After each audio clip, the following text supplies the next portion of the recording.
Good evening. Matinee free വെബിനാറിലേക്ക് സ്വാഗതം. ഇന്ന് നമ്മള് തിരുക്കുറളിന്റെ 16ാമത്തെ അധ്യായമാണ് നമ്മൾ കേൾക്കാൻ പോകുന്നത്. എന്താണ് തിരുക്കുറൾ എന്നുള്ളത് പല ക്ലാസ്സുകളിൽ നമ്മൾ വളരെ കൃത്യമായിട്ട് വിശദീകരിച്ചതാണ്.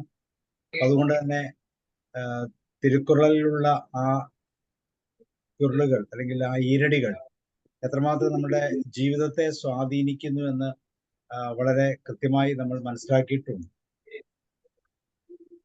തമിഴ്നാടിന്റെ ഏറ്റവും പാരമ്പര്യമുള്ള ഒരു ഗ്രന്ഥമാണ് തിരുവുള്ള നായനാർ എഴുതിയ ഒരു അമൂല്യ കൃതിയാണ് നമുക്കറിയാം. തമിഴ് വേദത്തിലെ ദിവ്യഗ്രന്ഥം എന്ന പേരിൽ അറിയപ്പെടുന്ന തിരുക്കുറളില് 133 അധ്യായങ്ങളുണ്ട്. ഓരോ അധ്യായങ്ങളിലും 10 ഈരടികൾ വീതം 1330 ചുരുളുകളാണുള്ളത്. അതിൽ നിന്ന് നമ്മള് 15ാമത്തെ ചുരുളാണ് നോക്കുന്നത്. അപ്പൊ ഇത് നമുക്ക് വേണ്ടി പകർന്നു തരുന്ന മോഹൻദാസ് സാറാണ്. സാറിനെ സംബന്ധിച്ചോളം ബാങ്കിന്റെ ജീവിതത്തിൽ നിന്നൊക്കെ വിരമിച്ചതിന് ശേഷം ഒരുപക്ഷെ ഏറ്റവും കൃത്യതയോടെ കുരളുകളെ നമുക്ക് മുന്നിൽ അവതരിപ്പിക്കാൻ സാറ് കാണിക്കുന്ന ഉത്സാഹം, അതുപോലെ അത് ജോഷി സാറ് അതിന്റെ മലയാള വിവർത്തനം ഒക്കെ ചെയ്യുമ്പോൾ 3 ഭാഷകളിൽ, പ്രത്യേകിച്ച് ജോഷി സാറ് അത് ബൈബിളിന്റെ കോട്ടിങ്ങും ഒക്കെ ചേർത്തിട്ടാണ് അതിനെ നമ്മളിലേക്ക് കൊണ്ടെത്തിക്കുന്നത്. എല്ലാ മതങ്ങളിലും ഒരേ തത്വമാണ് എന്നുള്ളത് നമുക്കെല്ലാവർക്കും അറിയാം. എന്നാൽ അതിനെ കൃത്യമായി കണക്ട് ചെയ്യാൻ തീർച്ചയായിട്ടും അതൊരു വലിയ പ്രയോജനകരമായ ദൗത്യമായിട്ട് മോഹൻദാസ് സാറിലൂടെ നമുക്ക് ലഭിക്കുന്നു. അപ്പൊ ഇന്നത്തെ അധ്യായത്തിലേക്ക് നമുക്ക് കടക്കാം. മോഹൻദാസ് സാറിനെ വെൽക്കം ചെയ്യാം, അതുപോലെ ജോഷി സാറിനെയും. So Mohandas sir, you are welcome. ഏവർക്കും നമസ്കാരം. മാറ്റിനി ഫ്രീ വെബിനാറിന്റെ 1274 ദിവസമാണ് ഇന്ന്. ഫ്രൈഡേ ഓഫ് അവയർനെസ് എന്നുള്ളതില് തിരുക്കുറൾ ക്ലാസ് ഇന്ന് 16ാമത്തെ ക്ലാസ് ആണ്. അധികാരം 16 അപ്പൊ ഇന്നത്തെ കുറൾ അധികാരം ഉറൈ ഉടൈമൈ, ക്ഷമ. ഒരു മനുഷ്യന് വേണ്ടത് ക്ഷമ. അത് വ്യക്തിക്ക് മാത്രമല്ല, വ്യക്തികൾ തമ്മിലും ആ ക്ഷമ കാണിക്കേണ്ടതുണ്ട്. ഒരു കൂട്ടായ്മ വരുമ്പോഴും ക്ഷമ വേണം, ഒരു സമൂഹമാകുമ്പോഴും ക്ഷമ വേണം, ഒരു സംസ്ഥാനമാകുമ്പോഴും ക്ഷമ വേണം, ഒരു രാജ്യമാകുമ്പോഴും ക്ഷമ വേണം. എല്ലാം ക്ഷമയിൽ അടിസ്ഥാനമായിട്ടുള്ളതാണ് തിരുവള്ളുവർ അതിന് ഇത്തിരി പ്രാധാന്യം കൽപ്പിക്കുന്നത്. മനഃപൂർവമായോ അറിയാതെയോ ഒരാൾ തന്നോട് ചെയ്യുന്ന ദ്രോഹം, അറിഞ്ഞോ യാദൃച്ഛികമായോ ഒരാളിൽ നിന്നുണ്ടാകുന്ന ദുഷ്പ്രവൃത്തി, ഇവയെല്ലാം മറിച്ച് അങ്ങോട്ടും ചെയ്യാതെ അപ്പോൾ തന്നെ ക്ഷമിക്കുക, എല്ലാം സഹിക്കുക, പരതാര വൈമുഖ്യത്തോളം തന്നെ പ്രധാനമാകുന്നു സഹനീയത എന്ന മഹത്തായ ഗുണം. ആദ്യത്തെ കുറൾ 151ാമത്തെ കുറൾ. അവൾ വാരി താങ്കും നിലം പോലെ തമ്മൈ ഇകഴ്വാർ പൊറുത്തൽ തലൈ. അകൽവാரை തന്നെ വെട്ടിക്കുഴിക്കുന്നവരെയും താങ്ങും വീണുപോകാതെ താങ്ങി നിർത്തുന്ന നിലം പോലെ, ഭൂമിയെ പോലെ, തമ്മൈ തങ്ങളെ, ഇകഴ്വാർ നിന്ദിക്കുന്നവരെയും ദുർവാക്കുകളെ കൊണ്ട് തങ്ങളുടെ മനസ്സിനെ വെട്ടിക്കുഴിക്കുന്നവരെയും പൊറുത്തൽ ക്ഷമിക്കുന്നത് തലൈ ശ്രേഷ്ഠം ആയ ധർമ്മമാകുന്നു. ഭൂമി ദേവിയും സാർ നമ്മൾ പറയാറുണ്ട്. ക്ഷമയ്ക്ക് ഒരു ഉദാഹരണം പറയുന്നത് ഭൂമിയോളം ക്ഷമിക്കുക എന്ന് പറഞ്ഞാല്, ഭൂമിക്ക് എന്തൊക്കെ ഛേദങ്ങൾ നമ്മൾ വരുത്തിയാലും ഭൂമി തിരിച്ച് ഇങ്ങോട്ടൊന്നും ചെയ്യാറില്ല. ഭൂമിയാണ് നമ്മൾ പറയുന്നുള്ളൂ, പ്രകൃതിയെ പറയുന്നില്ല. പ്രകൃതിയിൽപ്പെട്ടത് തന്നെയാണ് ഈ ഭൂമിയും. വയനാടൊക്കെ എന്ന് പറയുമ്പോൾ അവർക്ക് ആ ഭൂമിക്ക് അല്ലെങ്കിൽ ആ പഞ്ചഭൂതങ്ങൾ ആയ പ്രകൃതിക്ക് നമ്മൾ നൽകിയ ഓരോ അനുഭവങ്ങളുടെ തിരിച്ചടിയായിട്ടാണ് വയനാട് ദുരന്തം അല്ലെങ്കിൽ ആ പ്രകൃതി ദുരന്തം നമ്മൾ കാണുന്നത്. എന്നാലും നമ്മൾ പറയാറുണ്ട് ഭൂമിയോടും ക്ഷമിക്കുക എന്നുള്ളത്. എങ്ങനെയൊക്കെ കുഴിച്ചാലും വെട്ടിയാലും ഭംഗം വരുത്തിയാലും ഭൂമി അവരോട് കോപിക്കുന്നില്ല, എതിർക്കുന്നില്ല, പകരം വീട്ടുന്നുമില്ല. അതുപോലെ നിന്ദകൾ കൊണ്ട് ഹൃദയം ഇളക്കുന്നവരോടും നിരന്തരമായി കഴിക്കുന്നവരോടും കോപിക്കരുത്, എതിർക്കുകയോ പ്രതികാരം ചെയ്യുകയോ അരുത്. അവരോട് ക്ഷമിക്കുക എന്ന് തന്നെയാണ് ഉത്തമമായ ധർമ്മം. ക്ഷമയുടെ ഉദാഹരണമായി ഭൂമിയെ പോലെ എന്ന് തുടക്കത്തിൽ തന്നെ പറഞ്ഞിരിക്കുന്നത് ശ്രദ്ധിക്കുക. ക്ഷമ ഭൂമി തന്നെയാണല്ലോ. ഖുറാൻ 151 അധ്യായം 16 വളരെ വ്യക്തമായി വിശദീകരിച്ചു കഴിഞ്ഞു ആ അധ്യായത്തിന്റെ പൊതു സ്വഭാവം. അതിൽ തന്നെ 151 കുഴിപ്പോരെയും താങ്ങും ഭൂമി പോൽ നമ്മെ പഴിപ്പോരെയും താങ്ങൽ ധർമ്മം എന്നാണ് മലയാളത്തിൽ ആ ശ്ലോകം എഴുതി വച്ചിരിക്കുന്നത്. ഇതിനെക്കുറിച്ച് പറയുമ്പോൾ വാസ്തവത്തിൽ എല്ലാ മതഗ്രന്ഥങ്ങളിലും ഈ ക്ഷമ ഉണ്ട്, വളരെ പ്രധാനപ്പെട്ടതായി.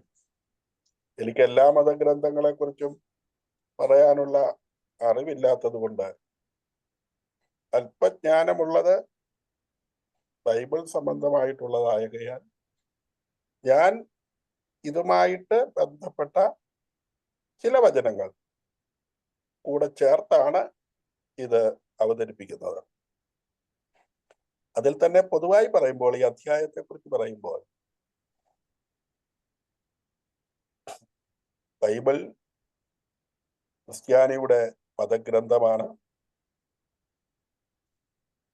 ജീസസ് ക്രൈസ്റ്റ് ആണ്, യേശു ക്രിസ്തുവാണ് അതിൻ്റെ കേന്ദ്രം. യേശുവിൻ്റെ ശിഷ്യന്മാരെ കുറിച്ച് കേട്ടിട്ടുണ്ട്. യേശുവിൻ്റെ ശിഷ്യന്മാർ അദ്ദേഹത്തിന്റെ അടുത്ത് വന്ന് ആവശ്യപ്പെട്ടു, ഞങ്ങളെ പ്രാർത്ഥിക്കാൻ പഠിപ്പിക്കണമേ. അപ്പോൾ യേശു പഠിപ്പിച്ച ഒരു പ്രാർത്ഥനയുണ്ട്. അതൊരുപക്ഷെ ഇവിടെയുള്ള പല ആളുകളും കേട്ടിട്ടുണ്ടാകും, കാര്യമായി ശ്രദ്ധിച്ചിട്ടില്ലെങ്കിലും കേട്ടിട്ടുണ്ടാകും. സ്വർഗസ്ഥനായ ഞങ്ങളുടെ പിതാവേ എന്ന് തുടങ്ങുന്ന പ്രാർത്ഥന. ആ പ്രാർത്ഥനയുടെ ആരംഭ ഭാഗം പ്രൈസ് ആൻഡ് വർഷിപ്പ്, ദൈവത്തെ സ്തുതിക്കുന്ന ഏതാനും വരികളാണ്. അവസാനത്തേക്ക് വരുമ്പോൾ രണ്ട് കാര്യങ്ങൾ. പ്രാർത്ഥന എന്നുള്ളതിനെ കുറിച്ച് സാധാരണ ആളുകൾ ധരിച്ചു വച്ചിരിക്കുന്നത് അപേക്ഷ എന്നുള്ള നിലയിലാണ്. എന്നാൽ നിഷ്കൃഷ്ട അർത്ഥത്തിൽ പ്രാർത്ഥന എന്നത് അപേക്ഷ മാത്രമല്ല. ഈ പ്രാർത്ഥനയിൽ അവസാനം രണ്ട് അപേക്ഷകളുണ്ട്. അതിലൊന്ന്, അന്നന്ന് വേണ്ട ആഹാരം ഇന്ന് ഞങ്ങൾക്ക് തരണമേ എന്നുള്ളതാണ്.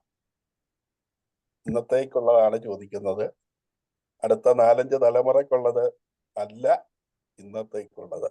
വളരെ പ്രധാനപ്പെട്ടതാണത്. അതിനോട് ചേർത്ത് വെച്ചിരിക്കുന്ന മറ്റൊരു സംഗതിയാണ്, ഞങ്ങളുടെ കടക്കാരോട് ഞങ്ങൾ ക്ഷമിച്ചതുപോലെ ഞങ്ങളുടെ കടങ്ങളും ക്ഷമിക്കണമേ. അതാണ് ഈ ഈശോയുടെ, യേശു ക്രിസ്തുവിന്റെ സാരസംഗ്രഹമായിട്ട് അവതരിപ്പിക്കാനുള്ള ഒരു പോയിന്റ്. അതാണ് ഈ തിരുക്കുറളിന്റെ, ഈ കുറളും അത് തന്നെയാണ് നമ്മുടെ അടുത്ത് പറയുക. കൃത്യമായി 151 കടക്കുമ്പോൾ, വെട്ടിമുറിക്കുന്നവനെ പോലും താങ്ങി പരിപാലിച്ചു നിർത്തുന്ന വലിയ ക്ഷമയാണ് ഭൂമിയുടേത്. ഭൂമിയോളം ക്ഷമിക്കുക എന്നൊക്കെ നമ്മൾ കേട്ടിട്ടുണ്ട്.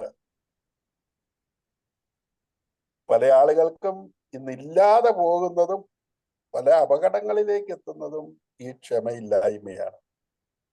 എന്നാൽ ഭൂമിയെ നോക്കൂ, ഭൂമിയുടെ മേൽ എന്തെല്ലാം ശോഭകേടുകൾ വരുത്തുന്നവരോടും ഭൂമി വളരെ ഔദാര്യപൂർവം പെരുമാറുന്നു. അതുപോലെ തന്നെ തങ്ങളെ നിന്ദിക്കുന്നവരോടും തിരികെ ക്ഷമ കാട്ടുകയാണ് വേണ്ടത്. ഈ കാലയളവിൽ വളരെ അടിവരയിട്ട് മനസ്സിലാക്കേണ്ട ഒരു വാചകമായിട്ടാണ് എനിക്ക് തോന്നുക. ലോക രാഷ്ട്രങ്ങൾ തമ്മിലുള്ള യുദ്ധങ്ങൾ, മറ്റ് കിടമത്സരങ്ങൾ, ജാതി സ്പർദ്ധകൾ, ഒരേ ഗ്രൂപ്പിൽ തന്നെ പെട്ട ആളുകളുടെ ഇടയിലെ തൊഴുത്തിൽ കുത്തുകൾ, ഇവയൊക്കെ വെച്ച് ഈ ആശയത്തിന് വളരെ പ്രസക്തിയുണ്ട്. പൗലോസ് ശ്ലീഹ പറയുന്ന ഒരു വാചകം കൂടെ പറഞ്ഞിട്ട് ഈ 151 കുറില് അവസാനിപ്പിക്കാം. നിങ്ങളിൽ ആർക്കെങ്കിലും എതിരെ എന്തെങ്കിലും പരാതി ഉണ്ടെങ്കിൽ പരസ്പരം സഹിക്കുകയും ക്ഷമിക്കുകയും ചെയ്യുക. അതായത് കർത്താവ് നിങ്ങളോട് ക്ഷമിച്ചതുപോലെ. സെയിന്റ് പോൾ കൊളോസോസിലെ സഭയ്ക്ക് എഴുതിയ ലേഖനത്തിന്റെ 3-ാം അധ്യായം ആണ് ഇത്. അങ്ങനെ ഭൂമിയോളം ക്ഷമിക്കുന്നവരായി നമുക്ക് തീരാൻ, ഇല്ലെങ്കിൽ ക്ഷമ ഒരു പ്രധാനപ്പെട്ടതാണ് എന്നെങ്കിലും ഒന്ന് മനസ്സിലാക്കാൻ നമുക്കിന്ന് ഇടവരട്ടെ. ഓവർ. அழகு வாரை தாங்கும் நிலம் போல தம்மை இகழ்வார் பொறுத்தால் தலை. As earth supports and carries those hurt and wound, it is virtue to forgive those who condemned us.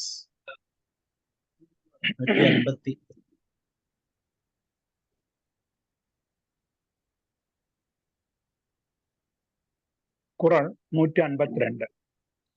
பொறுத்தல் இறப்பினை என்றும் அதனை மறத்தல் அதனினும். பொறுத்தல் ഇറപ്പിനെ என்றுം അതിനെ മറത്തൽ അതിനും. ആദ്യം രണ്ടാമത്തെ വാക്കെടുക്കുകയാണ്. ഇറപ്പിനെ, ഒരുവൻ ചെയ്ത ദ്രോഹത്തെ, என்றுം തന്നാൽ കഴിയുന്നത്ര കാലം. പൊറുത്തൽ ആദ്യത്തെ വാക്ക്, ക്ഷമിക്കുന്നത്, നന്ന്. എന്നാൽ മറത്തൽ, അതിന്റെ അടുത്ത വരിയിലെ ആദ്യത്തെ വാക്ക് മറത്തൽ, അതിനെ മനസ്സിൽ കൊണ്ട് നടക്കാതെ അപ്പോൾ തന്നെ മറന്നു കളയുന്നത് അതിനും ആദ്യത്തെ നന്മയെക്കാളും നன்று, വളരെ നല്ലതാകുന്നു. ഒന്നുകൂടി. പൊറുത്തൽ ഇറപ്പിനെ என்றுം അതിനെ മറത്തൽ അതിനും. ഒരാൾ തന്നോട് ചെയ്ത ദ്രോഹം സാധാരണഗതിയിൽ ക്ഷമിക്കേണ്ടത് തന്നെ. പക്ഷേ ക്ഷമിക്കണമെന്ന് വരികിൽ ആ ദ്രോഹത്തെക്കുറിച്ചുള്ള ചിന്ത മനസ്സിൽ കൊണ്ടു നടക്കേണ്ടേ? അനുകൂലമായും പ്രതികൂലമായും ഒക്കെ ചിന്തിക്കുകയും അവസാനം ക്ഷമിക്കുകയും വേണ്ടേ? അവിടെയും തീരുന്നില്ല. താൻ അവനോട് ക്ഷമിച്ചിരിക്കുന്നു എന്ന അറിവിന്റെ ഭാരം തുടർന്ന് ചുമക്കുകയും വേണം. എന്നാൽ ഇത്രയൊന്നും സങ്കീർണമാകാതെ ആ ദ്രോഹം അപ്പോൾ തന്നെ അങ്ങ് മറന്നു കളഞ്ഞാലോ? മനസ്സിന് യാതൊരു ഭാരവുമില്ല. ക്ഷമിക്കുന്നതിനേക്കാൾ വളരെ വിശേഷമാണ് ഈ മറന്നുകളയൽ. പൊറുത്തൽ ഇറപ്പിനെ என்றுം അതിനെ മറത്തൽ അതിനും. ക്ഷമിക്കുന്നതിനേക്കാളും നല്ലത് അതങ്ങ് മറന്നേക്കുക എന്നുള്ളതാണ്. മറന്നു കഴിഞ്ഞാൽ മനസ്സിൽ ഭാരവുമില്ല, നമുക്ക് ആ വിഷമവും ഇല്ല എന്നുള്ളത് തിരുവള്ളുവർ സൂചിപ്പിക്കുന്നു. 152. പൊറുക്കുന്നതേ നല്ലത്, അദ്രോഹം അന്നേ മറക്കുന്നതിലും വിശേഷം.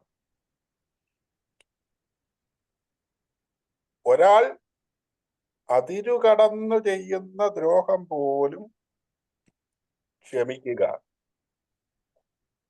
ഇനി ആ ദ്രോഹം അപ്പോൾ തന്നെ മറക്കുന്നത് അതിലേറെ വിശേഷപ്പെട്ടതുമാണ്. പഴയ നിയമം ലേവ്യരുടെ പുസ്തകം, 2-ാമത്തെ പുസ്തകം ബൈബിളിലെ 3-ാമത്തെ പുസ്തകത്തിന്റെ ചാപ്റ്റർ 19-18 വചനത്തിൽ പറയും, നിന്റെ ജനത്തിന്റെ മക്കളോട് പക വെക്കരുത്. കൂട്ടുകാരനെ നിന്നെ പോലെ തന്നെ സ്നേഹിക്കണം. ഞാൻ യഹോവയാകുന്നു. ഓവർ. பொறுத்தல் இறப்பினே என்றும் அதனை மறத்தல் அதனினும். We are always explosive torture done by anyone. Forgetting then itself is more too. 153.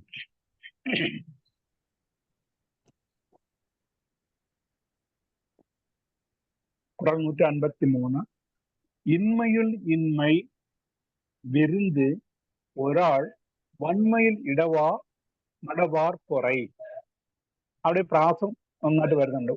ഇന്മയിൽ ഇന്മൈ, വന്മയിൽ എന്നുള്ള വാക്കുകളൊക്കെ വളരെ പ്രാസം ഒപ്പിച്ചു വരുന്നതാണ്. ഇന്മയിൽ ഇന്മൈ, ഇന്മയിൽ ഒരുവന് ദാരിദ്ര്യത്തിൽ വച്ച്, ഇന്മൈ ദാരിദ്ര്യം എന്ന് പറയാവുന്ന ഒരവസ്ഥ എന്ന് വെച്ചാല് ഒരാൾക്ക് ദാരിദ്ര്യത്തിലും ദാരിദ്ര്യമായിട്ട് സൂചിപ്പിക്കാവുന്ന ഒരു കാര്യമാണ് വിരുന്ന് അതിഥികളെ ഒരാൾ നിരസിക്കുക. വന്ന അതിഥിയെ നിരസിക്കാൻ പറ്റുന്ന ഒരു സാഹചര്യമാണ് ദാരിദ്ര്യത്തിലും ദാരിദ്ര്യം എന്ന് തിരുവള്ളുവർ പറയുന്നുണ്ട്. അതായത് അതിഥിയെ സ്വീകരിക്കാതെ വൈമുഖ്യം കാണിച്ചു ഒഴിയുക എന്നത് അത്രേ. അതുപോലെ വന്മയിൽ വലിപ്പത്തിൽ വച്ച്, വന്മൈ വലിപ്പം എന്ന് പറയാവുന്നത് മടവാർ വിവരമില്ലായകയാൽ തന്നോട് തിന്മ ചെയ്തവരോട് ക്ഷമിക്കുക എന്ന മഹത്വത്തെയാണ്. അതായത് ഇന്മയിൽ ഇന്മൈ, ഒരുവന് ദാരിദ്ര്യം എന്ന് പറയാവുന്ന ഒരു അവസ്ഥ. ഇരുന്ന് അതിഥികളെ നിരസിക്കുക, സ്വീകരിക്കാതെ വൈമുഖ്യം കാണിച്ചു വരിക എന്നത്രേ. അതുപോലെ വലിപ്പത്തിൽ വെച്ച് വലിപ്പം വിവരമില്ലായകയാൽ തന്നോട് തിന്മ ചെയ്തവരോട് ക്ഷമിക്കുക എന്ന മഹത്വത്തെയാണ്. ഗൃഹസ്ഥനെ സംബന്ധിച്ചിടത്തോളം അവന്റെ ശ്രേഷ്ഠമായ ധർമ്മങ്ങളിൽ വെച്ച് സുപ്രധാനമായ ഒന്നാണ് അതിഥി പൂജ. എത്ര ദാരിദ്ര്യമുണ്ടെങ്കിലും ശരി, ഒന്നും അറിയിക്കാതെ പ്രസന്നവദനായി അതിഥിയെ സ്വീകരിച്ച് സൽക്കരിച്ച് സന്തോഷിപ്പിച്ച് അയച്ചേ പറ്റൂ. എന്നാൽ ഒരുവൻ അത് ചെയ്യാതെ അതിഥികളെ കണ്ടാൽ മുഖം തിരിച്ച് ഒഴിഞ്ഞു മാറുന്നുവെങ്കിൽ അത് ദാരിദ്ര്യത്തെക്കാൾ കടുത്ത മറ്റൊരു ദാരിദ്ര്യം തന്നെയാണ്. അതുപോലെ വലിപ്പത്തിലും വലിയ ഒരു വലിപ്പമുണ്ട്. അറിവില്ലാത്തവർ തന്നോട് ചെയ്യുന്ന ദ്രോഹത്തെ അപ്പോൾ തന്നെ നിരുപാധികമായി മറന്നു കളയുന്നത് തന്നെയാണ് ആ വലിപ്പം. ഇന്മയിൽ ഇന്മൈ. Okay sir. കുറൾ 153.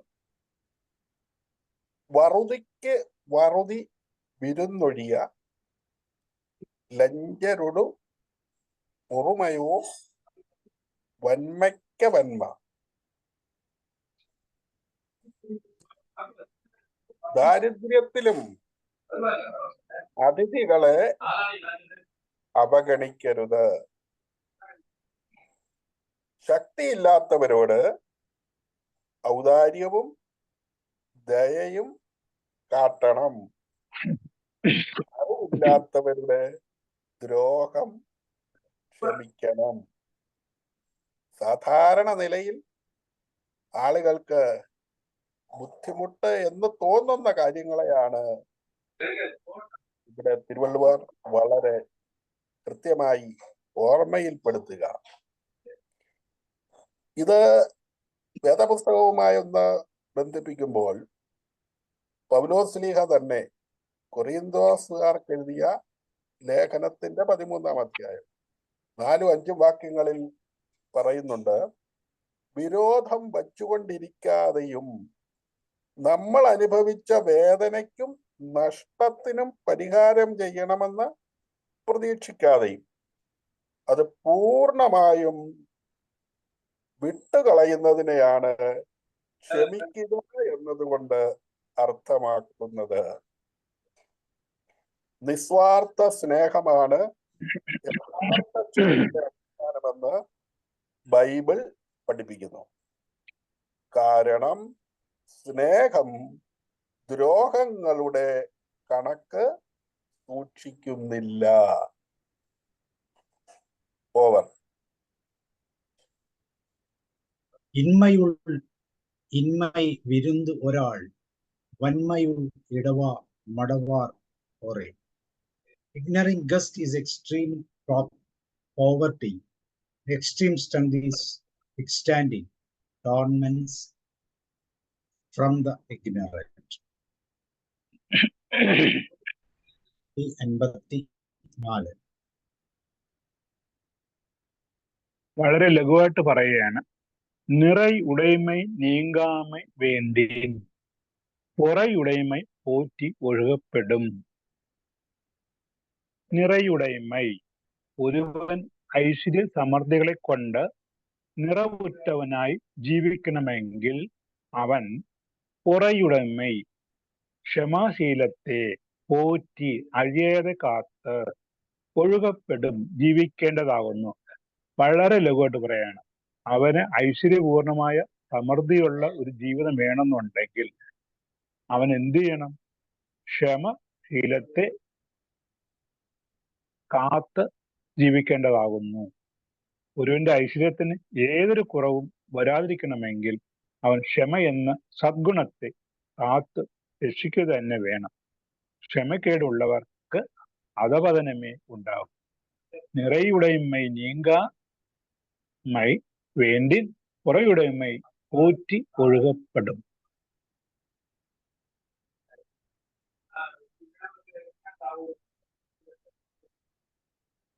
George sir unmute ചെയ്യണം. കേൾക്കുന്നു. ഖുറൽ 154. നിറവിന് കുറവ് പറ്റാതിരിക്കാൻ നല്ല പൊറുമയെ പോറ്റി വാഴേണം. എപ്പോഴും സന്തോഷം, സംതൃപ്തി എന്നിവ ഉണ്ടാകണമെങ്കിൽ എപ്പോഴും ക്ഷമയുടെ മനോഭാവം ഉണ്ടായിരിക്കണം. എങ്കിൽ മാത്രമേ നമുക്ക് സന്തോഷവും സംതൃപ്തിയും ഉണ്ടാകുകയുള്ളൂ. അല്ലെ, കുറെ ജോലി ചെയ്തു എന്ന് വേണമെങ്കിൽ പറയാം എന്ന് മാത്രമേ ഉള്ളൂ. അത് ഗുണകരമാവുകയില്ല. ചരിത്രത്തിൽ അടുത്ത കാലത്ത് നമ്മുടെയൊക്കെ ഓർമ്മയിൽ നടന്ന 2 സംഭവങ്ങളെ നിങ്ങളുടെ ഓർമ്മയിൽപ്പെടുത്താൻ ആഗ്രഹിക്കുന്നു. അതിലൊന്ന് ഒറീസയിൽ സുവിശേഷകനായ ഗ്രഹാം സ്റ്റെയിൻസ്, അദ്ദേഹത്തിന്റെ 2 ചെറിയ മക്കൾ, അവരെ ചില ആളുകൾ കിടന്ന കാറിൽ വാഹനത്തിന് തീ വെച്ച് കൊന്ന സംഭവം നമുക്കറിയാം. കുറെ നാളുകൾക്ക് ശേഷം ആ കൃത്യം ചെയ്ത ആളുകളോട് ഈ ഗ്രഹാം സ്റ്റെയിൻസിന്റെ ഭാര്യ ഗ്ലാഡിസ് പറയുന്നുണ്ട്, ഞാൻ ഈ തെറ്റ് ചെയ്തവരോട് ക്ഷമിക്കുന്നു. കാരണം ഇവര് ചെയ്ത പ്രവൃത്തി ഒരു നല്ല പ്രവൃത്തിയൊക്കെ ചെയ്തു എന്നവർക്ക് അഭിമാനിക്കാമെങ്കിലും ഈ ക്ഷമ കൂടെ വരുമ്പോഴാണ് അവർക്കത് സംതൃപ്തികരമായിട്ട് തീരുന്നത്. സംഭവമാണ് കത്തോലിക്കാ സഭയുടെ പരമാധ്യക്ഷനായ ജോൺ പോൾ II മാർപ്പാപ്പ. അദ്ദേഹത്തെ ഒരിക്കൽ ഒരു തുർക്കി ഭീകരൻ അലി അക്ക എന്ന് പറയുന്ന ആള് വെടിവെച്ചു. വെടിയേറ്റ് നിലത്ത് വീണ് മാർപ്പാപ്പയുടെ കുടൽമാല വളരെ അധികം മുറിച്ചു മാറ്റേണ്ടി വന്നു. വെടിയുണ്ട നീക്കം ചെയ്യുകയും അദ്ദേഹത്തിന് ജീവിക്കാൻ വേണ്ടി. ആശുപത്രി വാസത്തിന് ശേഷം പുറത്തിറങ്ങിയ മാർപ്പാപ്പ ഇദ്ദേഹത്തിന്റെ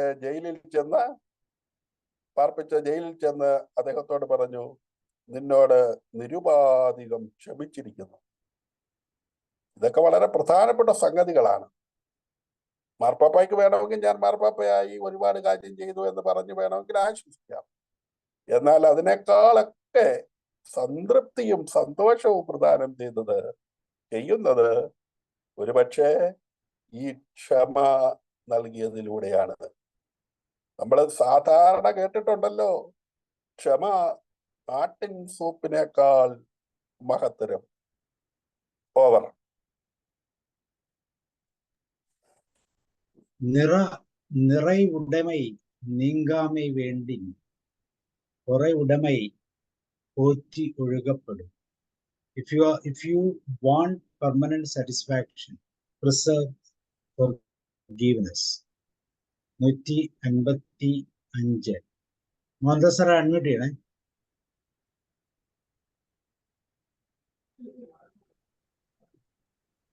குறள் 155.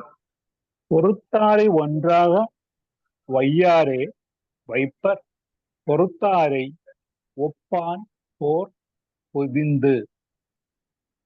അത് രണ്ടുപേരെ പരസ്പരം കലഹിച്ച് അങ്ങോട്ടും ഇങ്ങോട്ടും പക വെച്ച് പുലർത്തുകയാണെങ്കിൽ അവരെ ജ്ഞാനികൾ അല്ലെങ്കിൽ മഹത്തുക്കൾ എങ്ങനെ വിലയിരുത്തും എന്നാണ് തിരുവള്ളുവർ പറയുന്നത്.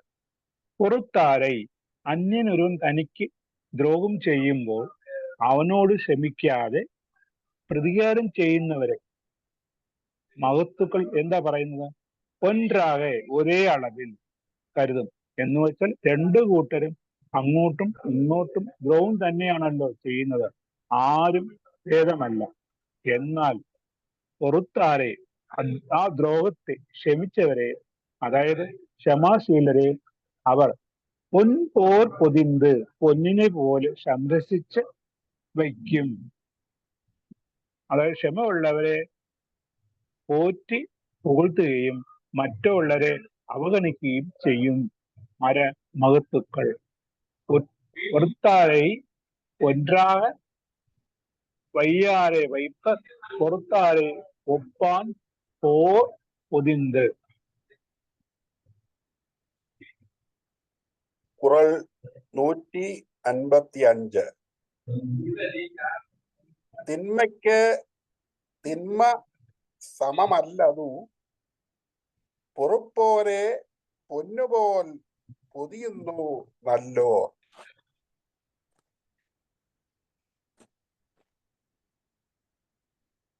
ദ്രോഹിക്കുന്നവരോട് പക തീർക്കുന്നവരെ ലോകം ബഹുമാനിക്കുന്നില്ല. ക്ഷമിക്കുന്നവരോട് ലോകം വലിയ ആദരം പ്രകടിപ്പിക്കുന്നു.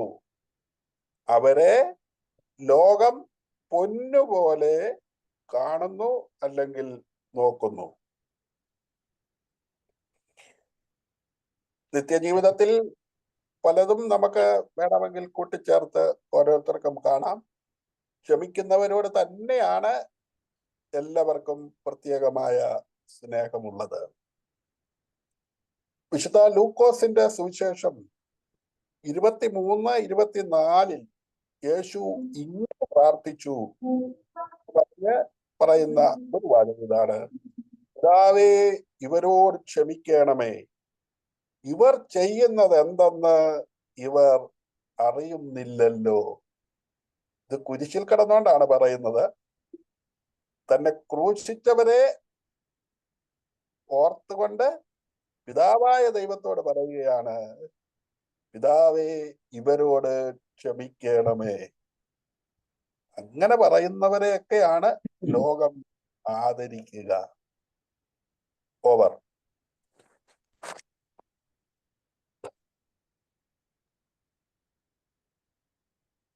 பொறுத்தாரை ஒன்றாக வையாரே வைப்பர், பொறுத்தாரை ஒப்பான் போர் பொழிந்து.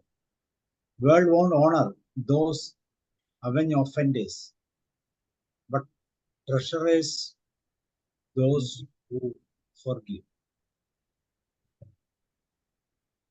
156. 156. തിരുവള്ളുവർ പറയുന്നു, പൊന്നിന്റെ വിലയുണ്ട് ക്ഷമാശീലർക്ക്. അതിന് ഒന്നുകൂടി വ്യക്തമാക്കുകയാണ് അടുത്ത കുറവ്. പൊറുത്താർക്ക് ഒരു നാളെ ഇമ്പം, പൊറുത്താർക്ക് പൊൻറും തുണയും പുകൾ. പൊറുത്താർ പുറത്താർക്ക് എന്ന് പറഞ്ഞാൽ വേദനിപ്പിക്കുന്നവർക്ക്.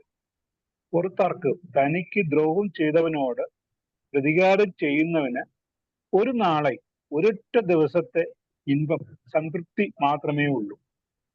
അതേസമയം പുറത്താർക്ക് ക്ഷമിക്കുന്നവന് പൊന്നും തുണയും ലോകം ഉള്ളിടത്തോളം കാലം പുകൾ കീർത്തി ഉണ്ടായിരിക്കും. വളരെ ലഘുവായിട്ട് ഇതിലുള്ള പ്രയത്നമുണ്ട്. ഈ ഒരാള് ഒരു ദ്രോഹം ചെയ്താൽ അതിന് പകരം നമ്മൾ ദ്രോഹം ചെയ്താൽ ആ ഒരു നിമിഷം അല്ലെങ്കിൽ ആ ഒരു ദിവസം അതിന്റെ സംതൃപ്തി സന്തോഷം നമുക്ക് നിലനിൽക്കും.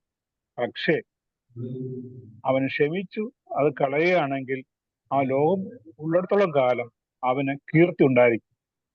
ദ്രോഹിച്ചവനോട് പകരം വീട്ടിയാൽ ആ സുഖം അന്നത്തേക്ക് മാത്രമേ അനുഭവിക്കാൻ കഴിയൂ. പിന്നെ പിന്നെ അത് ഒരു തരത്തിൽ ദുഃഖിപ്പിച്ചുകൊണ്ടേയിരിക്കിയാൽ മിഥ്യാസുഖമാവുന്നു. എന്നാൽ തിന്മ ചെയ്തവരോട് ക്ഷമിച്ചാൽ യഥാർത്ഥ സുഖം അനുഭവിക്കാറാകും. ആ വിശാല മനസ്കതയുടെ കീർത്തി ഒരു ദിവസത്തേക്കല്ല, അവന്റെ അന്ത്യം വരെയുമല്ല, ലോകം ഉള്ളിടത്തോളം നിലനിൽക്കും. കുറൽ 156. പകവീട്ടലിന്റെ സുഖം ഒറ്റ നാൾ,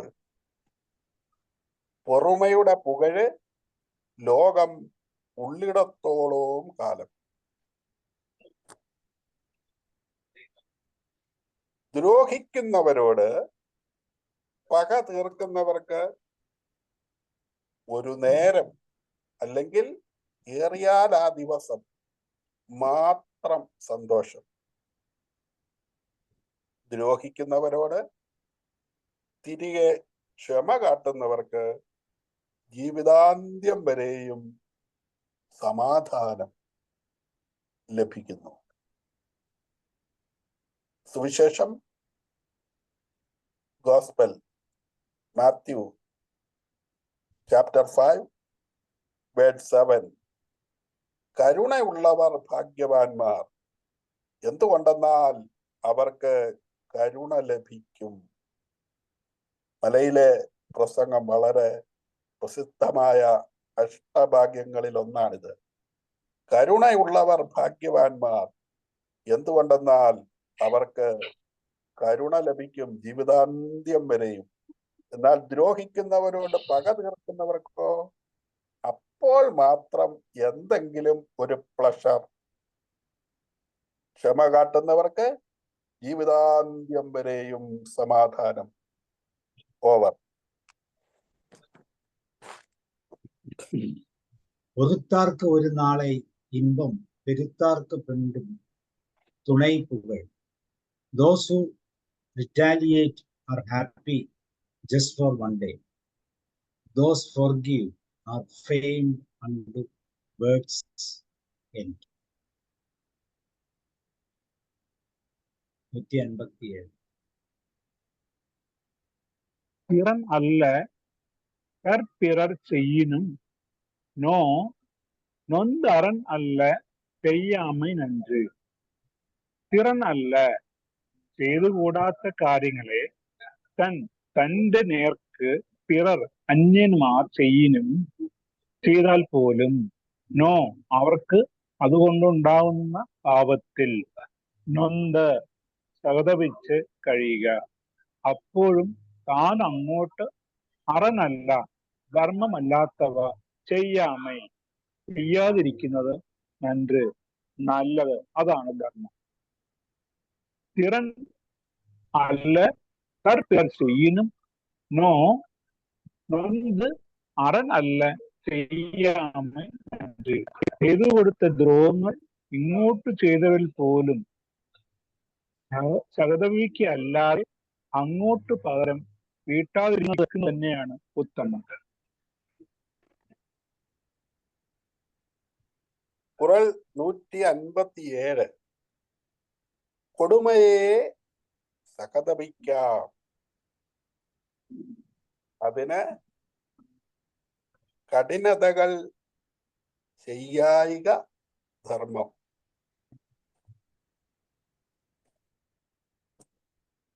മറ്റുള്ളവർ നമ്മോട് അധർമ്മം പ്രവർത്തിക്കുമ്പോഴും അവരുടെ അറിവില്ലായ്മയിൽ ദുഃഖിക്കുക അല്ലെങ്കിൽ വ്യസനിക്കുക. പകരം അവരോട് അധർമ്മം കാട്ടാതിരിക്കുകയാണ് ഉത്തമം. മർക്കോസിന്റെ സുവിശേഷം അധ്യായം 11:25 പറയും,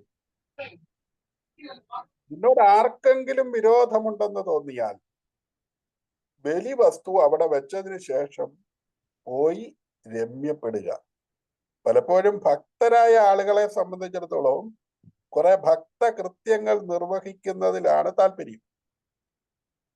അവിടെയാണ് ഈ ഒരു തിരുത്തൽ കൊടുക്കുന്നത്. അത് ചെയ്യുന്നതല്ല പ്രധാനം, അതിനേക്കാൾ പ്രധാനം നിനക്കാരോടെങ്കിലും വിരോധമുണ്ടെങ്കിലും നല്ല ഈ വാക്ക്, നിന്നോടാർക്കെങ്കിലും വിരോധമുണ്ടെന്ന് തോന്നിയാൽ ബലിവസ്തു അവിടെ വെച്ചതിന് ശേഷം പോയി രമ്യപ്പെടുക.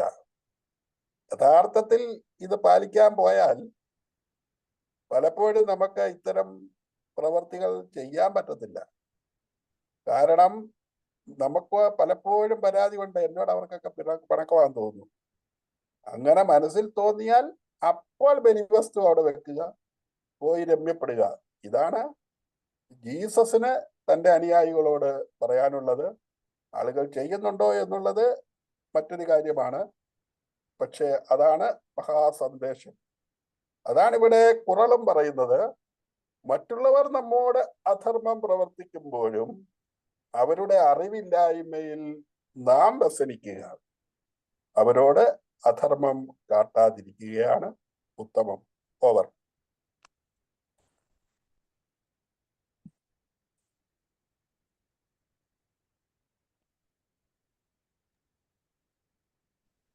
തിറൻ അല്ല തൻ പിറർ ശല്യാനും നൊന്ത് അറനല്ല ചെയ്യാമേ നണ്ട്. For others do evil, you sympathize their ignorance. Better not to act. 158. மிகுதியான் மிக்கவே செய்தாரை தாம் தம் தத்தியான் வென்று விடல். மிகுதியான் மிக்கவே செய்தாரை தாம் தம் தகுதியான் வென்று விடல். மிகுதியாൻ കോപം കൊണ്ട് തന്നോട്, മിക്കവേ തിന്മകളെ, ചെയ്തവരെ, താം തങ്ങൾ, തന്റെ തൗതിയാൽ ക്ഷമാശീലം കൊണ്ട് വെന്റുവിടൽ ജയിക്കുന്നത് തന്നെയാണ് ധർമ്മം. കോപം കൊണ്ട് തിന്മകളെ ചെയ്തവരെ തങ്ങൾ തന്റെ ക്ഷമാശീലം കൊണ്ട് ജയിക്കുന്നത് തന്നെയാണ് ധർമ്മം. അവിവേകജന്യമായ അഹങ്കാരത്താൽ ക്രോധം പൂണ്ട് ഇങ്ങോട്ട് ക്രൂരതകൾ ചെയ്യുന്നവരെ ക്ഷമാശീലം കൊണ്ട് ജയിക്കുക എന്നതത്രേ ധർമ്മം. മികുതിയാൻ മിക്കവൈ ചെയ്താരെ താം തം തൗതിയാൻ വെന്റുവിടൽ. കുറൽ 158. നെറികെട്ടഹങ്കാര കൊടുമ ചെയ്തോരത്തൻ പെറുമയാൽ വെല്ലുവത് ധർമ്മം. അഹങ്കാരത്താൽ അധർമ്മം പ്രവർത്തിക്കുന്നവരോട് അവനവന്റെ സഹനശക്തി കൊണ്ടാണ് പ്രതികരിക്കേണ്ടത്. ഒരുപക്ഷെ ആരെങ്കിലുമൊക്കെ അധർമ്മം പ്രവർത്തിക്കുമ്പോൾ പ്രഥമത തിരികെ അതിന് റിയാക്ട് ചെയ്യാനാണ് ഒരു ചോദന ഉണ്ടാവുക. എന്നാൽ അവന്റെ സഹനശക്തി കൊണ്ട് ആണ് പ്രതികരിക്കേണ്ടത്. മൈൻഡ്ഫുൾനെസ്സിലും അല്ലെങ്കിൽ അതുപോലെയൊക്കെയുള്ള കാര്യങ്ങൾ കേൾക്കുമ്പോൾ ശ്വാസമൊക്കെ വലിച്ചു വിടാൻ പറയും. ഒരു വേള ഒന്ന് അടങ്ങിക്കഴിയുമ്പോൾ നമുക്ക് ആ സഹനശക്തി ലഭ്യമാകും അതാണ് അവിടെ സൂചിപ്പിക്കുക. മറ്റു ചില ആളുകൾ പറയും അരിശപ്പെടാൻ തോന്നുമ്പോൾ അല്ലെങ്കിൽ ക്രൂരത പ്രവർത്തിക്കാൻ തോന്നുമ്പോൾ വാചകം പറയാൻ തോന്നുമ്പോൾ വായിൽ വെള്ളം ഒഴിക്കാനൊക്കെ പറയും. പക്ഷെ അത് പ്രായോഗികമാക്കാൻ അല്ലെങ്കിൽ ആ സമയത്ത് വെള്ളം പോയി ഒഴിക്കാനൊക്കെ പറ്റില്ലായിരിക്കാം. എങ്കിലും നമ്മൾ കേട്ടിരിക്കുന്ന ഈ ശ്വാസോച്ഛ്വാസം വളരെ പ്രധാനപ്പെട്ട ഒരു സംഗതിയാണ്. ലൂക്കോസ് സുവിശേഷം 6-ാം അധ്യായം 29 പറയും, നിന്റെ വലത് കവിളിൽ അടിക്കുന്നവന് മറു കവിൾ കൂടി കാട്ടിക്കൊടുക്കുക. ഇത് ചിലപ്പോ ചില ആളുകളൊക്കെ പറയുമ്പോൾ നിന്റെ ഒരു കരണത്തടിക്കുന്നവന് മറുകരണം കാട്ടിക്കൊടുക്കുക എന്നൊക്കെ ആണ് പറയാറുള്ളത്. യഥാർത്ഥത്തിൽ അങ്ങനെയല്ല. നിന്റെ വലത് കവിളിൽ അടിക്കുന്നവന് മറു കവിൾ കൂടി കാട്ടിക്കൊടുക്കാനാണ് പറഞ്ഞിരിക്കുന്നത്. വലിയ അർത്ഥമുണ്ട്. രണ്ടുപേർ മുഖാമുഖം നിന്നോണ്ട് ഒരാൾ മറ്റേ ഒരുത്തനെ അടിച്ചാൽ ഒരിക്കലും വലത് കവിളിൽ അടിക്കാൻ പറ്റില്ല. ഇടത് കവിളിലാണ് അടികൊള്ളുന്നത് നമ്മൾ നോർമലി അടിച്ചാൽ. എന്നാൽ വലത് കവിളിൽ അടിക്കുന്ന ഒരു അടിയുണ്ട്. പുറം കൈക്ക് അടിച്ചാൽ നമ്മുടെ കൈ ഇങ്ങോട്ട് പുറകോട്ട് കൊണ്ടുവന്നിട്ട് അടിക്കാവുന്നുണ്ടെങ്കിൽ കറക്റ്റ് വലത് കവിളിൽ അടി കിട്ടും. എന്താണെന്നറിയാമോ ഇതിന്റെ അർത്ഥം? അക്കാലയളവിൽ പുറം കൈക്ക് അടി കിട്ടിയിട്ട് വരുന്നവനെ ആ സമൂഹത്തിൽ കയറ്റരുത്. അവന് അത്രയ്ക്കും നികൃഷ്ടനാണ്. അവനെ തല്ലിക്കൊന്നേക്കാനാണ് പറയുന്നത്. അത്രയ്ക്കും മോശപ്പെട്ടതായിട്ടാണ് സമൂഹം വിലയിരുത്തുന്നത് പുറം കൈക്ക് അടി കിട്ടിയാൽ. എന്നാൽ അവിടെയാണ് ക്രിസ്തുദേവൻ തന്റെ അനുയായികളോട് പറയും, അങ്ങനെ പുറം കൈക്കടി കിട്ടി വന്നാൽ, അതാണ് വലത് കവിളിൽ അടി കിട്ടുക, അവന് ഇടത് കവിൾ കാട്ടിക്കൊടുക്കുക. അതിന് ഈ സഹനശക്തി തന്നെ വേണം, മൈൻഡ്ഫുൾനെസ് തന്നെ വേണം, ശ്വാസോച്ഛ്വാസം വളരെ നന്നായി വലിച്ചു വിടുക തന്നെ വേണം. മികുതിയാൻ മിക്കവേ ചെയ്താരെ താം തകുതിയാൽ വെണ്ടുവിടൽ. With our own power of forbearance, we must win those who do evil out of arrogance. 189. തുറந்தாരിൽ தூய்மை உடையார், ഇറந்தாർ വായ് ഇന്നാച്ചൽ നോർത്തിർപ്പവർ. ഇവിടെ ആദ്യത്തെ വരിയിലെ 4ാമത്തെ വാക്ക് എടുക്കാൻ ആദ്യം. ഇറந்தாർ വായ്, ധർമ്മമാർഗത്തെ വെടിഞ്ഞവരുടെ വായിൽ നിന്ന് പുറപ്പെടുന്ന ഇന്നാച്ചൊൽ ദുർവാക്കുകൾ, നോർക്കിർപ്പവർ പൊറുക്കുന്നവർ. അവർ ഗൃഹസ്ഥാശ്രമികളാണ് എന്നിരുന്നാൽ പോലും അവരുടെ സ്ഥാനം എവിടെയാണെന്നാൽ തുറந்தாരിൽ തൂയ്മൈ ഉടയാർ. തുറந்தாരിൽ സന്യാസിമാരുടെ തൂയ്മ, പരിശുദ്ധി ഉള്ളവരാക്കുന്നു. അതായത് ധർമ്മമാർഗത്തെ വെടിഞ്ഞവരുടെ വായിൽ നിന്ന് പുറപ്പെടുന്ന ദുർവാക്കുകൾ പൊറുക്കുന്നവർ സന്യാസിമാരുടെ പരിശുദ്ധി ഉള്ളവരായിട്ട് മാറുന്നു. ഖുറാൻ 159. നെറികെട്ടോർ ചൊല്ലും കൊടും ചൊല്ലും താങ്ങുപോർ പരിശുദ്ധർ യമികളെക്കാളും. നെറികെട്ടവർ പറയുന്ന ദുഷിച്ച വാക്കുകൾ സഹിക്കുന്നവർ താപസികളെ പോലെ പരിശുദ്ധരാണ്. എളുപ്പമല്ല. സന്യാസം ഭരിച്ച് താപസ വര്യന്മാരായിരിക്കുന്നവര് അവരെ ഇളക്കുക ബുദ്ധിമുട്ടാണ്. ഒരു പ്രത്യേകമായ അഗ്രഹാരങ്ങളിൽ ഇരുന്ന് പ്രത്യേകമായ ലോകത്ത് വ്യാപരിക്കുകയാണ്. ഈ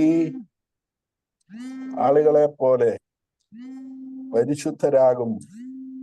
നിറകെട്ടവർ പറയുന്ന ദുഷിച്ച വാക്കുകൾ സഹിക്കുന്നവർ. ലൂക്കോസ് വിശേഷം 6:20. ശത്രുക്കളെ സ്നേഹിക്കുക, ദ്രോഹിക്കുന്നവരോട് ക്ഷമിക്കുകയല്ലാതെ ശപിക്കരുത്. അടിവരയിട്ട് ജീവിതത്തിൽ പ്രാവർത്തികമാക്കേണ്ടതാണ്.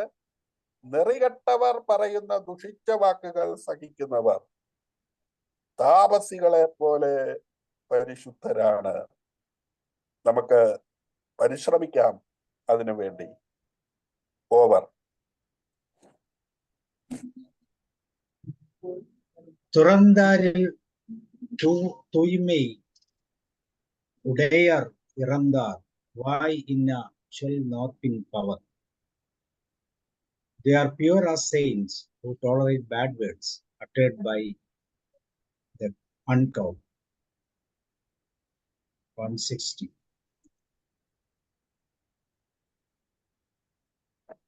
உண்ணாது நோற்பார் பெரியர், பிற சொல்லும் இன்னாச்சொல் நோற்பாரின் பின். ഉണ്ണാത് നോർപ്പാർ, അന്നവനാദികൾ ഉപേക്ഷിച്ച് ആഹാരം ഒന്നും വേണ്ടാന്ന് വെച്ചു വ്രതം അനുഷ്ഠിക്കുന്നവർ. നോർപ്പാർ വ്രതം അനുഷ്ഠിക്കുന്നവർ പെരിയർ മഹത്തുക്കൾ തന്നെയാണ്. അന്നദാനം അല്ലെ അന്നവും നീരും ഒന്നും വേണ്ടാന്ന് വ്രതം നോക്കുന്നവർ വളരെ മഹത്തുക്കൾ തന്നെയാണ്. എന്നാൽ അന്യരുടെ ചൊല്ലും തന്നെ കുറിച്ചുള്ള ചൊല്ലുകൾ, അതും ദുർവാക്കുകൾ പൊറുക്കുന്നവരുടെ പിന്നിലാണ് അവരുടെ സ്ഥാനം. ക്ഷമയോടുകൂടി ദുർവാക്കുകൾ ക്ഷമിക്കുന്നവരുടെ പിറകിലാണ് വ്രതം നോറ്റ് മഹത്വം നേടുന്നവരുടെ സ്ഥാനം. അന്നപാനാദികൾ വെടിഞ്ഞ് തപസ്സിന് വേണ്ടി വിശപ്പ് താങ്ങുന്ന ക്ഷമാശീലരായ ഋഷീശ്വരന്മാർ പോലും ധർമ്മത്തിനു വേണ്ടി അന്യരുടെ ദുർവാക്കുകൾ പൊറുക്കുന്ന സാധാരണ ഗൃഹസ്ഥന്റെ പിന്നിലാകുന്നു. ബന്ധങ്ങൾ ഇല്ലാത്തവനാണല്ലോ ഋഷി. അങ്ങനെയുള്ള ഋഷിക്ക് സഹിക്കാൻ വിഷമമില്ല. സാധാരണക്കാരന്റെ അവസ്ഥ അതല്ല. അവന് ബന്ധങ്ങളുണ്ട്, ബാധ്യതകളുണ്ട്. എങ്കിൽ പോലും അവന് സഹിക്കുന്നു. എന്നുവരികിൽ അവന്റെ സ്ഥാനം ഋഷീശ്വരന്മാരുടേതിനേക്കാൾ മുന്നിൽ തന്നെ എന്ന് തിരുക്കുറൾ പറഞ്ഞു നിർത്തുന്നു. കുറൽ 160. ഇന്നത്തെ തിരുക്കുറൽ പഠന പരമ്പരയിലെ അവസാനത്തെ കുറൽ. ഉണ്ണാതെ നോക്കുന്ന താപസരും കടും ചൊല്ല് താങ്ങുന്നോർക്ക് പിന്നിൽ.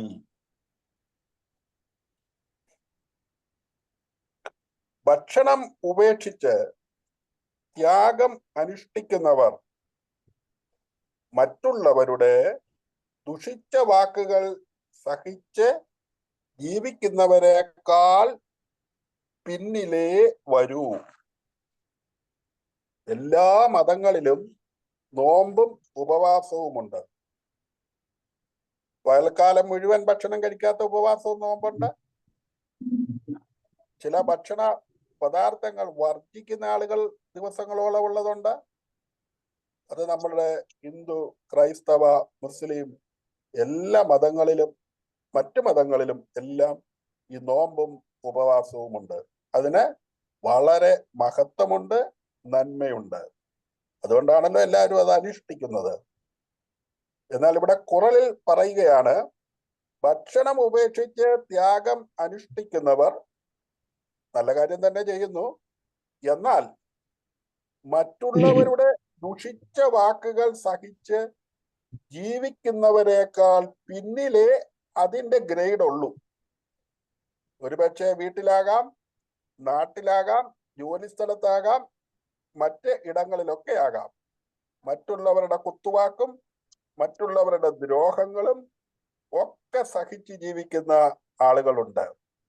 ചിലപ്പോൾ മറുപടി ഒന്നും പറയാൻ പോലും പറ്റില്ല.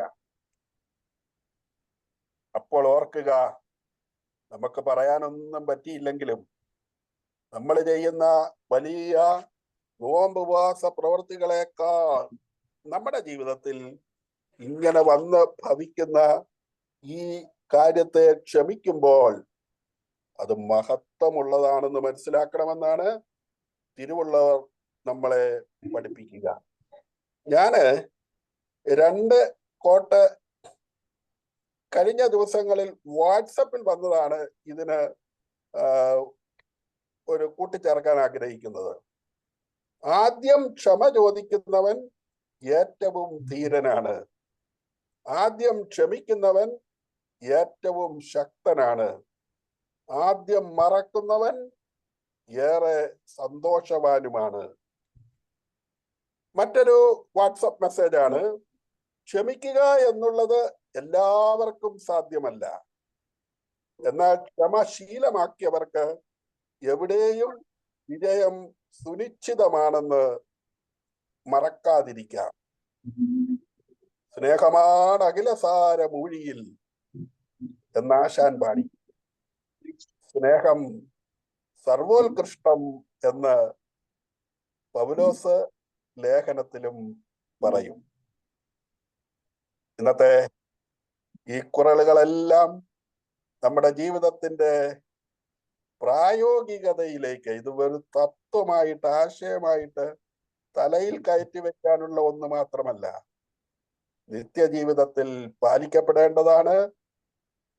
കുറെ അധികം രോഗങ്ങളും കുറെ അധികം സ്ട്രെസ്സും കുറെ അധികം BP-യും ഒക്കെ കുറയാനും ഒരു പക്ഷേ ഇതിടയാക്കുകയും ചെയ്യും. എല്ലാവരെയും ദൈവം അനുഗ്രഹിക്കട്ടെ. നന്മ കൊണ്ട് മനസ്സ് ശാന്തമാകട്ടെ. ഇന്നത്തെ ഈ ക്ലാസ് നയിച്ച മോഹൻ സാറിനും ഇതിനെ എല്ലാവിധത്തിലും സഹായിച്ച സാബു സാറിനും എൻ്റെ നന്ദി പറയുന്നു. സാബു സാറിന്റെ ഇതിന്റെ ഇംഗ്ലീഷ് വേർഷൻ കൂടി പറയാനുണ്ട്. അതിലേക്ക് ഞാൻ ഈ മൈക്ക് കൈമാറുന്നു. உண்ணாது நோற்பார் பெரியர் பிறர் செல் இன்னாச்சொல் நோற்போரில் பின். Those keeping penance by fasting too come only behind those bearing evil words of 16ാമത്തെ Thirukkural ഫോർബിയറൻസ്, ക്ഷമയുടെ, ഫൊർഗീവ്നെസ്സിന്റെ ഒരു വലിയ തലങ്ങളാണ് നമുക്ക് തുറന്നു തന്നത്. സോ മോഹൻദാസ് സാറിനും അതുപോലെ സാറിനും പ്രത്യേകം അറിയിക്കുന്നു. നമുക്ക് ചർച്ചയിലേക്ക് പോകാം. എനിക്ക് തോന്നുന്നു റോയ് സാർ തുടങ്ങട്ടെ.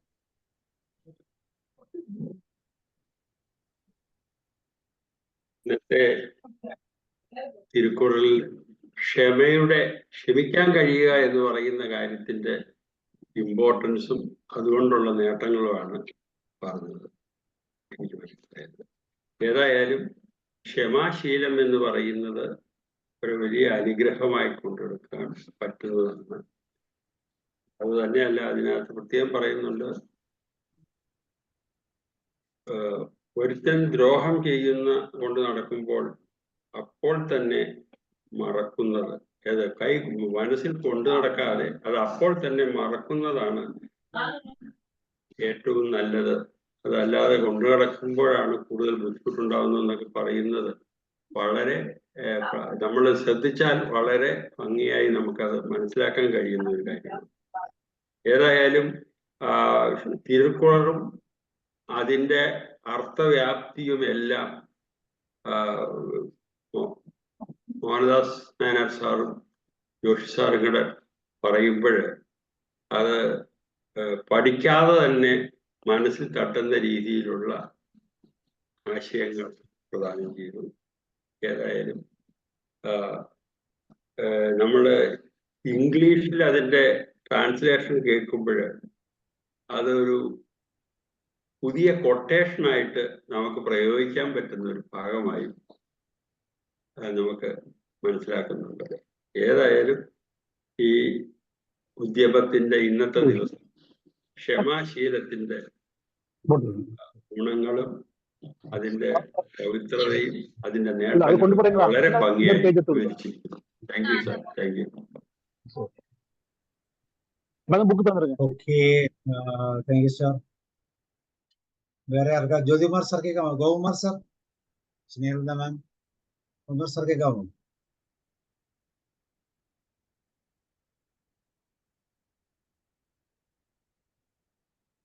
സുനിത, സ്നേഹൃത മാം,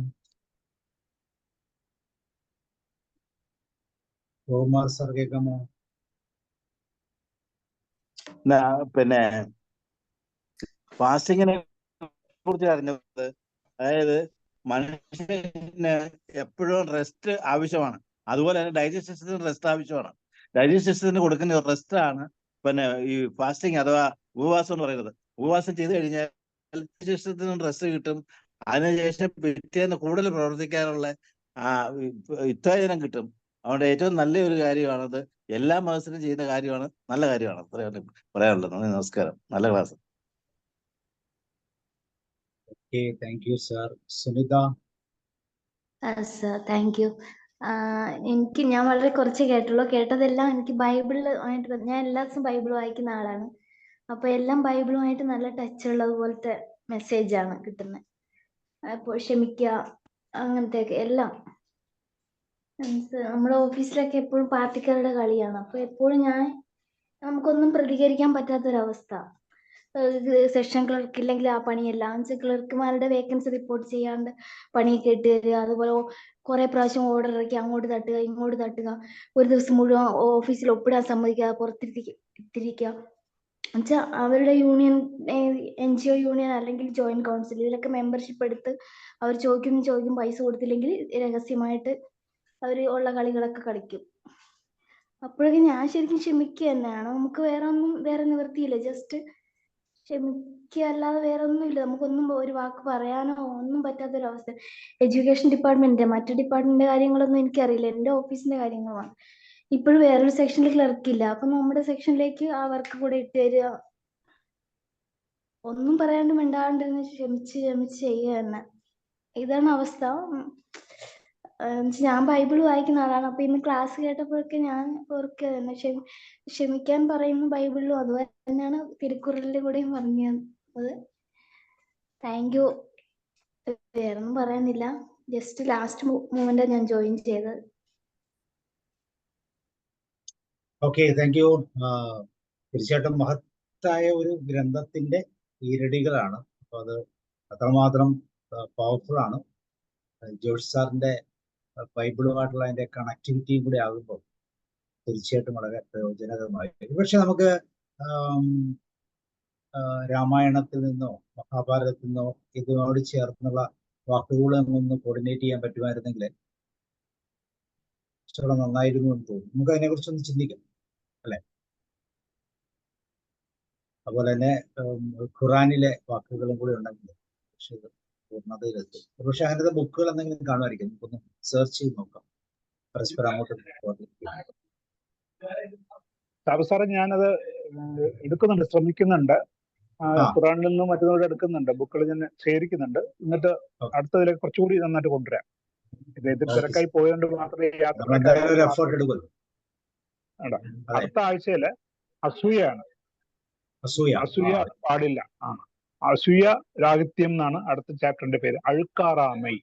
എല്ലാം പാടില്ല എന്നുള്ളതാണ് പറയുന്നത്. അസൂയ അത് പാടില്ല. അന്യരുടെ ധനസ്ഥിതി, ഐശ്വര്യം, ഔന്നത്യം, ഭാഗ്യം ഇതെല്ലാം കണ്ട് അസൂയപ്പെടാതിരിക്കുന്നതാണ് മഹത്വം. അവരവർക്കുള്ളത് അവരവർക്ക് എന്ന് സമചിത്തത ഉണ്ടാവുന്നിടത്തോളം മനസ്സ് എന്നും വിഭ്രാന്തിയിൽ തന്നെയായിരിക്കും. ഐശ്വര്യം നഷ്ടപ്പെടും, സ്വന്തം കർമ്മശേഷി കുറയും, അവസരങ്ങൾ പാഴാവും. ഇതെല്ലാം അസൂയയുടെ ദുഷ്യഫലങ്ങളാണ്. ക്ഷമയുടെ മാറ്റു കൂട്ടാൻ തന്നെയാണ് തൊട്ടടുത്ത അധികാരമായി അസൂയ രാഹിത്യത്തെ കുറിച്ച് ചിന്തിക്കുന്നത്. Okay sir, thank U. Okay sir, thank U. വേറെ ആർക്കെങ്കിലും ഷെയർ ചെയ്യാൻ എന്തെങ്കിലും ഉണ്ടെങ്കിൽ അൺമ്യൂട്ട് ചെയ്യാം, ഇല്ലെങ്കിൽ നമുക്ക് വൈൻഡപ്പ് ചെയ്യാം. മോഹൻദാസ് സാറും ജോഷി സാറും കൂടെ വളരെ കൃത്യമായി നമുക്ക് സ്വല്പം കൂടെ ആഡ് ചെയ്യാം. എന്തായാലും നമ്മൾ ഒരു പ്രോസസ് ചെയ്യുമല്ലേ, ആ പ്രോസസ്സിനെ കൂടുതൽ ഭംഗിയാക്കാൻ പറ്റുന്ന രീതിയിൽ കോൺട്രിബ്യൂട്ട് ചെയ്യാൻ തോന്നുന്നു. റോഹിത് സാറിന് എന്തെങ്കിലും ചെയ്യാൻ കൂടെ തന്നെയുള്ള ആർക്കെങ്കിലും ഈ ഗീതയിൽ ധാരാളം വാക്കുകൾ കിട്ടും. അതിനെക്കുറിച്ച് അറിവുള്ളവര് അതുകൂടെ ചെയ്യാവുന്നുണ്ടെങ്കിൽ ബെസ്റ്റ് ആയിരിക്കും.